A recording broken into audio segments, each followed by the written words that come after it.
বন্ধু 500 টাকা দে না, ইমার্জেন্সি খুব দরকার। ভাই আমার কাছে একটা টিকাও নাই গো, থাকলে আমি দেনুনি। দেখ না বন্ধু, দিলে খুব উপকার হলো নি। সত্যি রে ভাই, নাই থাকলে দিব লাগে। 1000 টিকাই আছে, তার মধ্যে থেকে আবার 500 টিকা নিতে আছে ফকিন্নি। আমার বেস্ট ফ্রেন্ড না ওখানে বসে আছে, যাই ওখানে যাই। বন্ধু 500 টাকা থাকলে দে না, আমার ইমার্জেন্সি খুব দরকার। আমি যে বিষ খাবো, বিষ খাওয়ার টাকাটাও নাই। শালা তুই আমার বন্ধুর টেনশন লিসি। তুই একবার আমাকে ফোন দি করলা যে আমার কাছে 20 টাকার টিকা নাই, আমি 20 কিনতে বাইত লিখা দিয়ে আসলো নি।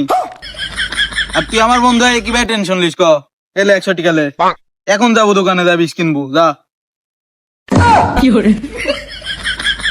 তোর মতন বন্ধু আমি জীবনেও পাইনি। তোর এই ঋণ কোনোদিনও শোধ করতে পারবো না, তুই আমার জানের বন্ধু।